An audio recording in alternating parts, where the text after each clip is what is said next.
Hello everyone and welcome to Gierok Farms. Today we are going to start some tillage. It is the end of April and we haven't really done much for field work other than spread some manure. So it's going to be nice to get out there and it's been kind of wet, but which is good. It's not late. The dandelions are already opening up and we got, several more days before May 1st. So this year's a little early that way. Yeah.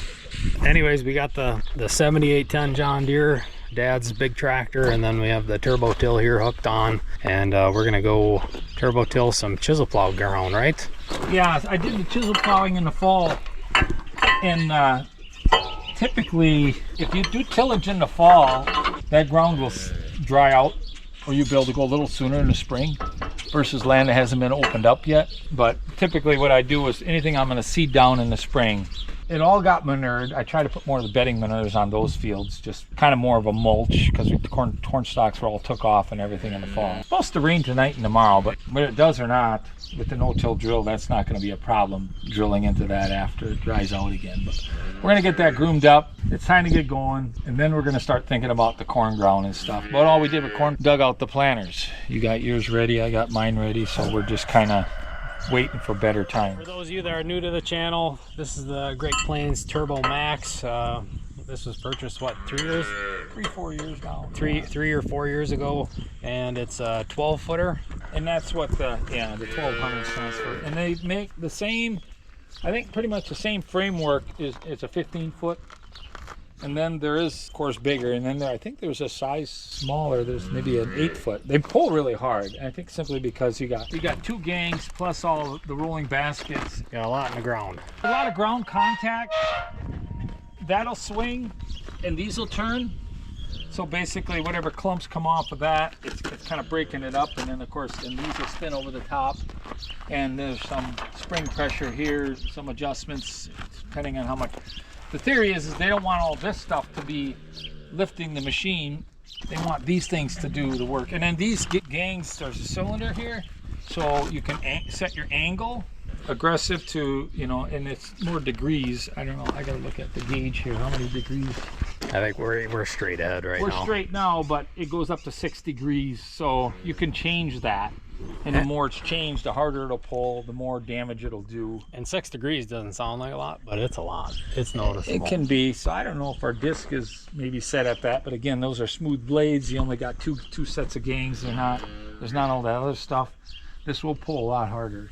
And the only reason we're going to go to 12 foot because it is going to cover the width of the tractor. I think that other one would have been a little small. It would have worked. We're going to get going. Yeah, we'll get some nice drone footage for you guys and capture all that tillage action. So thank you all for watching. Let's get to work.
Looks like it's working up really nice. You know, there's some clumps yet, but it ain't bad at all. It's getting that manure incorporated, that little bit of stalk that's left kind of broken up as well. And especially with this new seeding, he likes to drag it before and after he seeds it anyways. I could see the drag running through this, breaking up the last of these bigger clumps. You can tell it's still a little damp, but before this rain here, it'll help give it some time to dry this afternoon, and then that rain will help it mellow out. He'll hit it with the drag, seed into it, and then possibly drag it again and get everything incorporated real nice. But like he said earlier, I think having this ground exposed and doing some fall tillage really lets us get out here early and get everything seeded down in a timely manner. I know for sure along the woods there, if there was a bunch of stalks left and no tillage done in the fall, that would be way too wet to turbo till it. And just watch him fight the hill with this thing. Takes every bit of horsepower she's got to pull it at the right speed.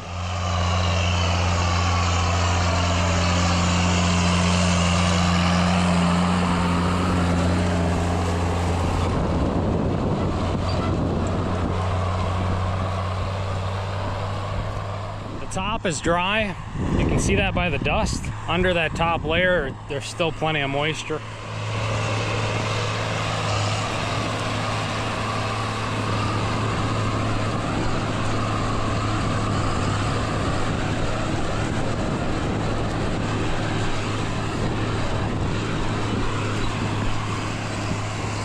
Making quick work of the field.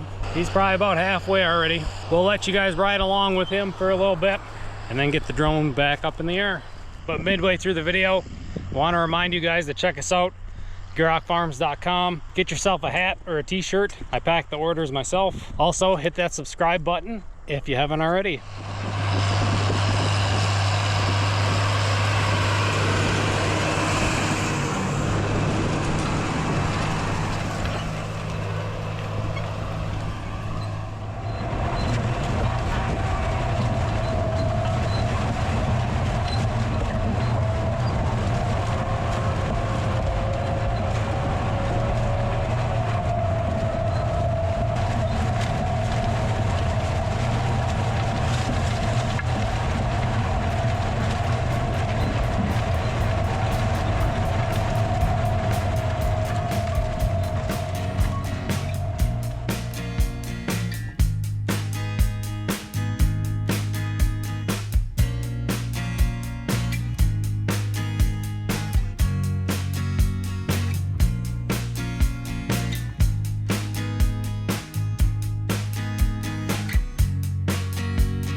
Okay, we've moved on to the next field. He's actually splitting this field up. So last year when it came to the crop rotation, all the way from the tree line up on top there down to our cover crop here was, I believe, second year corn. And he picked about half of it. I combined the other half. And then next door here in the cover crop is that continuous corn on corn on corn all the way to the creek there. Just to switch it up here and to kind of break up the rotation, he's gonna seed down the lower half but keep the upper half corn. That's just kind of how it works out for his crop rotations and his acre needs when it comes to hay versus corn. And with the dairy here, we're in a spot where we don't need to worry about selling a crop in order to generate any income. It's all through the milk and the meat from the herd. When it comes to playing those commodity markets, it actually kind of makes more sense to have more hay this year because corn inputs are so high. Fertilizer, seed, all of that, especially nitrogen when it comes to fertilizer, that stayed very, very high. So his planning ahead kind of worked out in favor of the input cost this year, and he's going to be seeding this lower third back into hay here, and then the upper 2/3 will be corn. So I imagine, depending on how good everything yields, we'll probably end up combining that piece again. But it will be nice to have a new alfalfa stand here, being the last hay stand was getting really old and a lot of grass. It'll be awesome to see it full of some nice alfalfa. And it should be a good field to make straw on too when it comes to the oats for the nurse crop. So he's going to keep plugging away here and smoothing out this field.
He's got about 1/3 of the field done.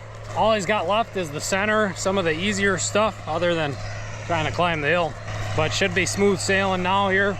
It was nice to put a video together for you guys and kind of get back in the fields. I know it's been a while. We've been doing a lot of shop projects and yard projects. It's fun to get back in the equipment and film it rolling. So thank you all for sticking to the end. I really appreciate it. Like, share, comment, subscribe, tell your friends about us. We really appreciate all that as well. It's all we ask in return for putting out these videos for you guys. So stay tuned for the rest of our spring videos here. We got plenty of planting and tillage to do yet, so be on the lookout for that. And we will see you all next time.